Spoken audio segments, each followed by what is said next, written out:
오늘 영광과 평화 제목으로 하나님 말씀 같이 나누겠습니다. 오늘은 성탄절인데 기쁨의 좋은 소식이라고 말씀하고 있습니다.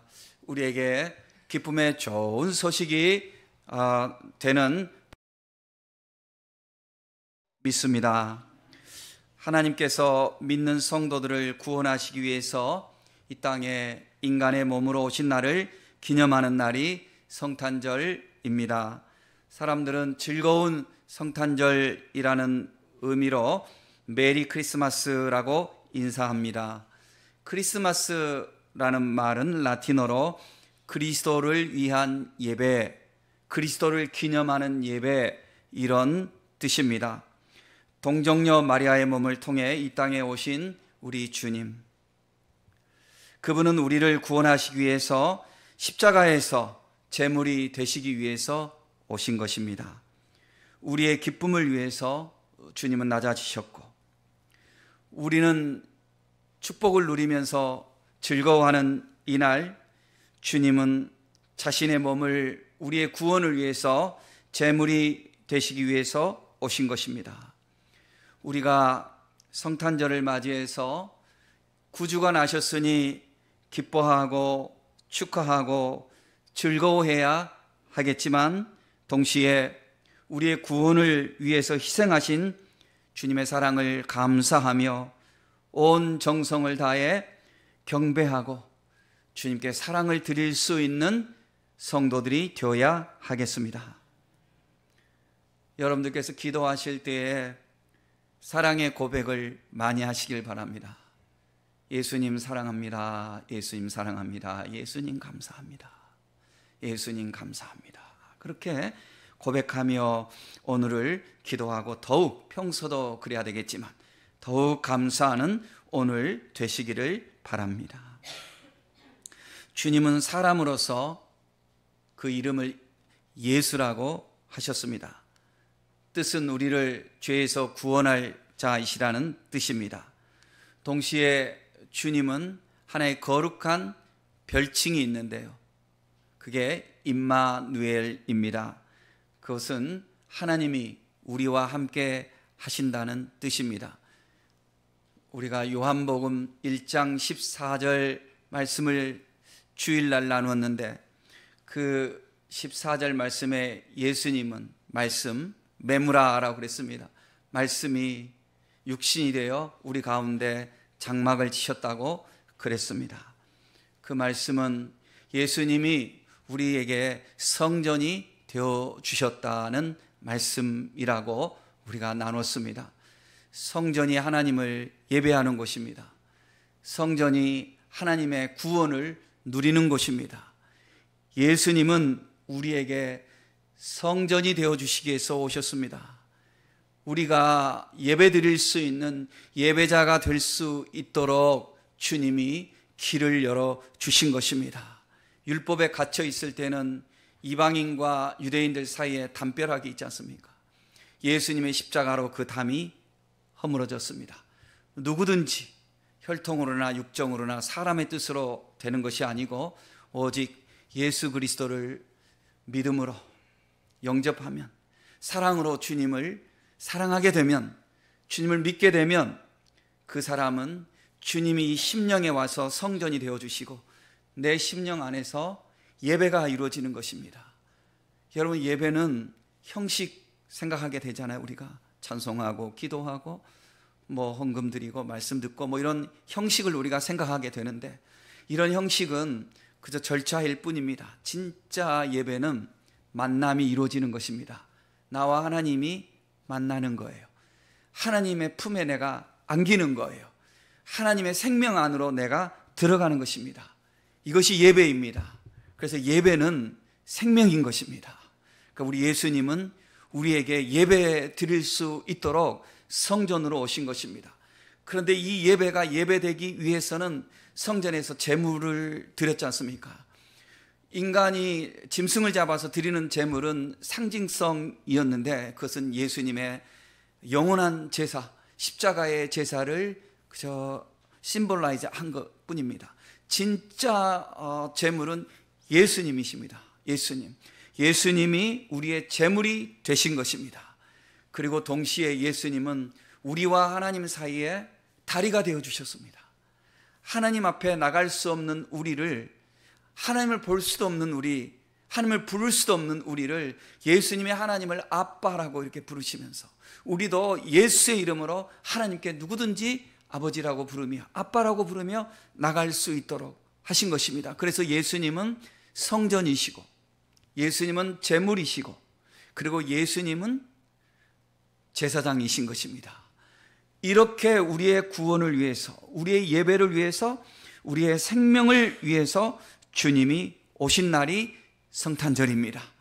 그러므로 오늘 우리는 이 날을 기념할 때마다 지극히 정성을 다해 기쁨으로 감사하고 사랑으로 주님 앞에 나오는 성탄절이 되어야 하겠습니다.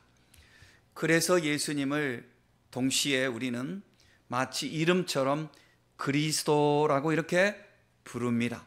그리스도는 이름이 아니고 주님의 직분과 같은 호칭입니다. 그럼 뭐냐면 메시아라는 뜻입니다. 메시아는 구세주라는 것인데, 메시아는 우리의 구원자라는 뜻인데, 메시아는 히브리어이고, 이상하게 우리에게 메시아는 그 이미지가 더 크게 와요. 그는 언어 습관인 것 같아요. 메시아라는 헬라어가 그리스도입니다. 그래서 예수 그리스도 이렇게 우리가 부르는 것은 예수님 나의 구원자 이런 뜻입니다. 예수님이 그래서 나의 구원자인 것입니다. 다른 이로서는 구원을 얻을 이름을 우리에게 주신 바가 없다고 그랬습니다. 오직 예수님만이 우리의 구원자가 되는 것입니다. 그래서 우리는 예수 그리스도라고 이렇게 부릅니다. 성탄절은 바로 이분이 오신 거예요. 바로 이 예수님이 우리에게 오신 날인 것입니다. 성탄절이 지금처럼 공휴일처럼 되면서, 사실 공휴일이죠. 모든 나라가 이렇게, 세계 모든 나라가 무슨 이제 교단에 조금 따라서 1월 6일 날 드리는 그런 교단도 있고, 조금 소수의 그런 약간의 차이는 있지만 어찌 됐든지 간에 대부분은 매년 12월 25일을 성탄절로 전 세계가 다 이렇게 지내게 됩니다. 이렇게 성탄절을 공식적으로 지키게 된 것은 6세기경 로마에서부터 시작되었습니다. 로마의 수도원장 디오니시우스 엑시구스라는 분이 예수님이 언제 태어나셨을까? 예수님이 언제 태어나셨을까? 그래서 자료들을 모아서 연구를 했습니다. 그 시절에는 지금처럼 자료가 축적되지 않았고 무슨 컴퓨터 시스템이 있는 것도 아니고, 그 어려운 여건 속에서 최선을 다해서 연구를 해서 12월 25일 날 예수님이 태어나셨는데, 그때에는 AU라는 그런 연식을 쓰고 있었습니다. 로마 사람들이 로마가 세워진 지 몇 년, 이런 의미로 AU라는 연식을 쓰고 있었습니다. 그것은 아노 우르비스 이런 단어의 약자입니다. 라틴어로. 그런데 이분이 예수님 태어나신 것을 계속 연구하면서 계산해 보니 오늘 우리 시점에서는 한 6년 정도 틀렸을 수 있습니다. 그러나 그 시절에 그분이 최초로, 그들이 쓸 때 예수님은 AU 750년 12월 25일 날 태어나셨습니다 라고 논문처럼 발표를 했습니다. 소논문을 발표를 했습니다. 여러분, 로마는 기독교를 박해했었습니다. 박해했었지만 로마가 나중에 몇 번의 과정을 통해서 기독교에 자유를 주고, 더 나아가서 기독교를 이제는 국교화하고, 심지어는 교회 안 나가는 사람들조차도 물으면 나 교인입니다 라고 대답할 만큼 기독교의 영향력이 커졌습니다. 그렇게 되니까 사람들이 AU를 쓸 이유가 뭐가 있어? 이제는 예수님이 태어나신 날을 생각해서 AD로 씁시다 이렇게 자연스럽게 이야기를 하면서 그때부터 AD를 쓰기 시작했습니다. 그래서 AD는 아노 도미니, 예수님을 우리가 주님이라고 그러지 않습니까? 주님이 오신 지 몇 년, 이렇게 그때부터 이제 쓰기 시작한 것입니다. 그래서 예수님이 오신 날이 AD 1년이 된 거예요. 나중에 복음이 로마 중심으로 있다가 로마가 세계의 중심이었죠. 그 다음에 역사가 어디로 무게중심이 옮겨집니까? 영국으로 옮겨집니다. 영국은 해가 지지 않는 나라라고 할 만큼 전 세계에 영향력을 끼쳤고, 지금도 문학이라든지 여러 분야에서 영국이 미치는 영향이 엄청나지 않습니까? 미국이 세계 지금 최강대국인데 가끔 영국 사람들이 쓰는 유머가 있습니다. 방송에서도 유머를 합니다. 그들이 이 유머를. 그들이 힘들 때마다 이런 유머를 합니다. 미국 참 요즘 잘 나가지? 그래. 우리가 만들었잖아. 그래. 하나 더 만들까? 그런 유머를 영국 사람이 합니다. 영국 사람. 그러니까 유럽 사람들이 와서 미국이 세워졌는데 제일 먼저 영국 청교도도가 와서 세워졌지 않습니까? 그래서 이런 자존심이 있는 거예요, 영국 사람들이. 그만큼 영국이 세계에 무게중심이 있을 때, 예수님이 태어나신 때를 AD, 그때부터 우리가 AD라고 하는데, 그러면 예수님이 태어나시기 전의 역사를 어떻게 부르지? 그래서 BC라고 합니다. BC는 그래서 Before Christ, 그런 영어예요. AD는 라틴어인데, 이렇게 해서 AD와 BC가 이렇게 나눠지게 되었습니다. 더군다나 로마의 영향권에 있을 때에 일요일날, 소위 일요일날을 그들이 원래는 물론 누가 흔히 말하는 것처럼 태양신을 기념했다 뭐 이렇게 할 수 있습니다. 그러나 그런 세속의 문화를 교회가 변화를 시키는 겁니다. 그러니까 그 사람들이 이날은 교인들이 이날 예수님이 부활하셨다고 하고 교인들이 그날 예배를 드리거든요. 그러니까 월화수목금토, 구약에서는 토요일날 안식일이었는데 신약 성경에서 보니까 사도들이 처음에는 안식일날도 모였고 매일 모이고 하다가 부활하신 날이 언제죠? 안식 후 첫째 날이에요. 안식 후 첫째 날이 일요일이란 말입니다. 일요일. 그러니까 교인들은 일요일날 모여서 예배 드리기 시작했던 거예요. 그때 어려웠지만 모여서 예배 드린 거예요. 낮에는 일하고 자유가 없으니까 저녁에 모여서 예배 드리고, 그 예배 드리면서 그들이 성찬식을, 우리도 오늘 성찬식을 나누겠는데 성찬식을 나누면서 서로 격려하고 끌어안고, 그러니까 오해를 많이 받았어요. 저것들은 좀 불손한 집단 같아. 그리고 피를 마시네. 얼핏 보니까 피를 마시는 것 같거든요. 포도주를. 저것들은 잔인해. 그러면서 별 오해를 받았습니다. 여러분, 사람이 우리가 살다 보면 오해가 있을 수도 있지만 결국은 뭐냐면 진리는 드러나게 되어 있는 것입니다.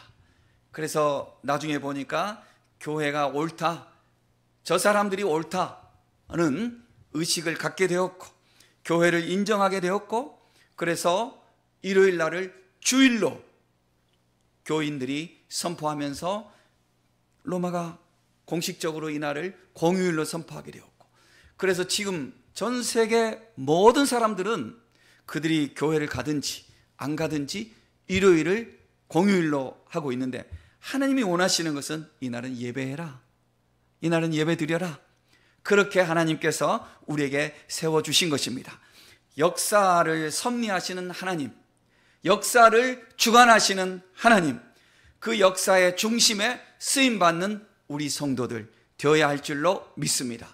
우리의 신앙이 분명하면 신앙은 생명을 살리고 그리고 영향력을 끼쳐서 우리가 있는 곳에 반드시 주님의 문화의 변혁적인 역사가 일어나게 되는 것입니다. 로마가 교회를 칼로 짓밟았지만 교회는 그 칼을 피해서 혹은 순교를 당하기도 하고 혹은 땅 속으로 들어갔습니다. 로마는 수많은 건설업을 하면서 모래와 자갈을 땅 속에서 파내니까 지하에 동굴이, 인위적인 동굴이 거미줄처럼 얽혀 있습니다. 모래를 파내고, 그런데 그 땅은 특이하게 땅을 파내면, 특히 터키 지역에 지금 많이 있죠. 땅을 파내면 굴이 무너지지가 않아요. 습도도 없어요. 그러니까 그 굴 속으로 교인들이 들어가서 숨어서 지냈습니다. 그래서 우리가 이렇게 물고기 모양을 한때 자동차 뒤에 이렇게 붙이고 다녔었어요, 교인들이. 그거는 익듀스라는 물고기를 헬라어로 익듀스라고 이렇게 부르는데, 그게 뭐냐면 예수 그리스도는 하나님의 아들이요 우리의 구세주이십니다 라는 그 단어를 하나씩 하나씩 철자만 이렇게 따고 보니까 그게 익듀스예요. 그래서 교인들은 굴 속에서 나와서 양식도 구하러 가고 전도도 하러 가고, 그러다가 사람 굴 입구에서 딱 만날 때 서로 신분을 확인해야 되니까 너도 교인입니까? 물을 때 물고기 마크를 딱 하는 거예요. 이렇게 물고기 마크를. 아, 그럼 이 사람이 그리스도인이구나. 그래서 물고기 마크가 그렇게 생긴 것입니다. 이랬던 교회가 지하에서 지상으로 이렇게 나오면서 역사를 이루게 되는 것입니다. 마태복음 13장 33절인가요? 말씀에 보면은 천국은 마치 여인이 가루 서말 속에 갖다 넣어 전부 부풀게 한 이스트와 같으니라 이랬습니다. 빵을 만들 때 이 효모를 집어넣습니다. 그래야 빵이 부드럽게 되면서 이 밀가루 반죽이 이렇게 부풀어 올라오게 되는 것입니다.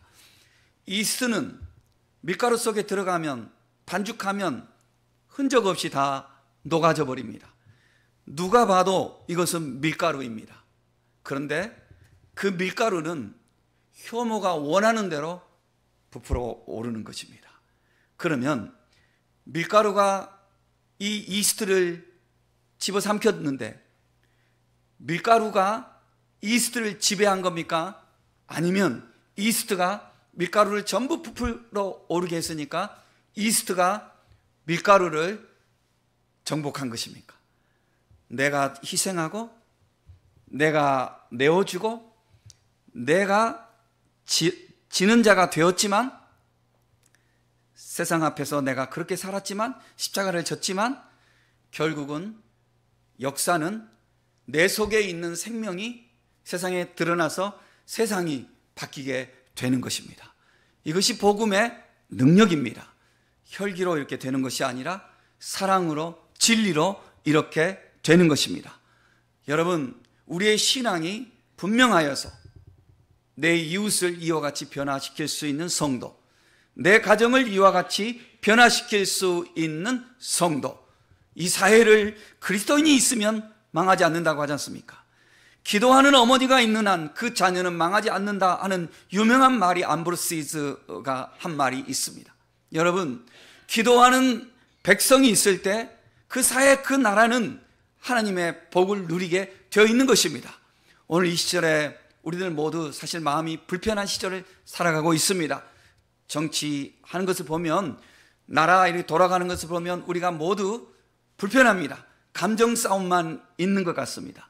옳고 그름에 대해서 서로 인정할 것 인정하지 않고 그저 기회를 잡았으면 그냥 싹싹쓸이 하려고 하는, 마치 원수를 죽이려고 하는 것처럼 국민은 어떻게 되든지 말든지 나라가 이렇게 되어가는 모습을 볼 때 우리가 마음이 몹시 아픕니다.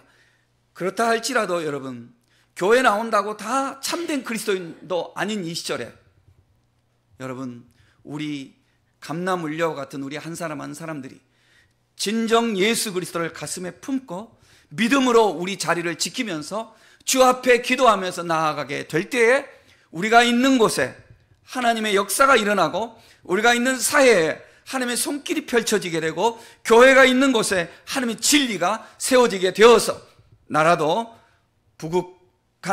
부강한 나라로 계속해서 발전해 가는 시대가 올 줄로 믿습니다.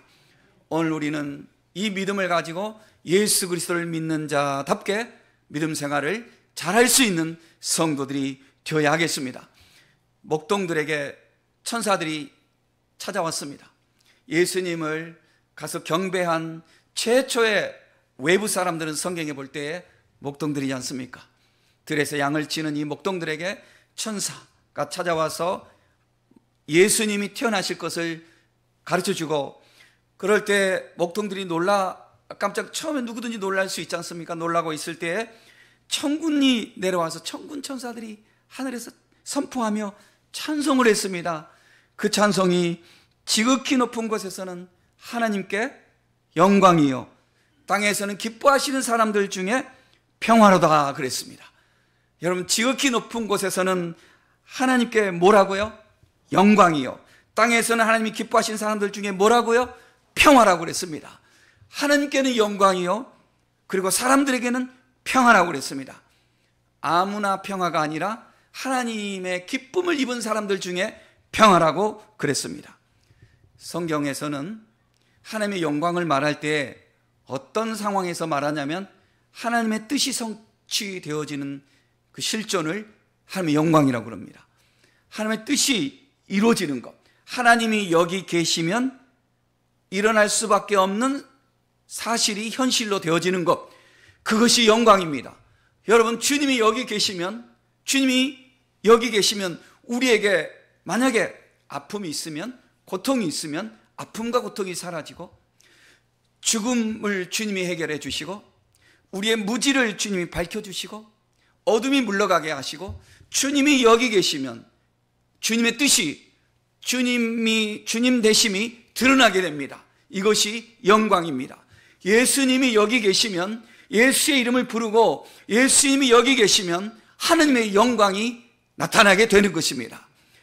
예수님을 잘 믿는 성도가 있으면, 그래서 그 심령의 하나님의 성전이 여기에 임하니까, 여러분, 성막 가운데 하나님의 영광이 임재했다고 그랬습니다.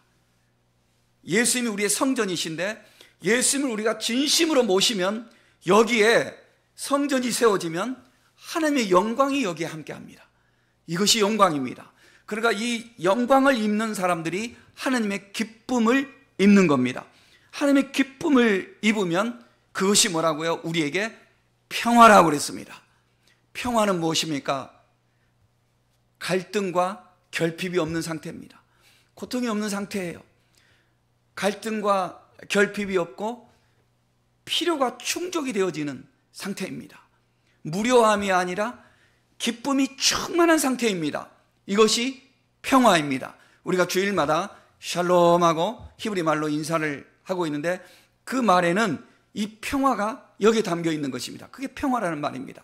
그러니까 이 평화가 곧 구원입니다. 구원은 예수 믿고 천국 갑니다, 우리가 단순하게 이렇게 표현하는데, 천국에 이렇게 딱 들어가는 것만이 아니죠. 삶이 완전히 달라지는 거죠.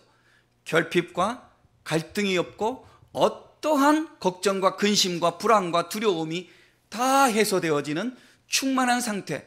그래서 성경은 이 상태를 안식이라고도 합니다. 그래서 우리가 안식의 나라라고도 하고, 구원의 나라라고도 하고, 천국이라고도 하고, 그렇게 말을 하고, 평화의 나라라고도 하고, 다 맞는 말인 것입니다. 그래서 안식, 평화, 구원, 이것이 하나 같은 똑같은 의미의 말인 것입니다.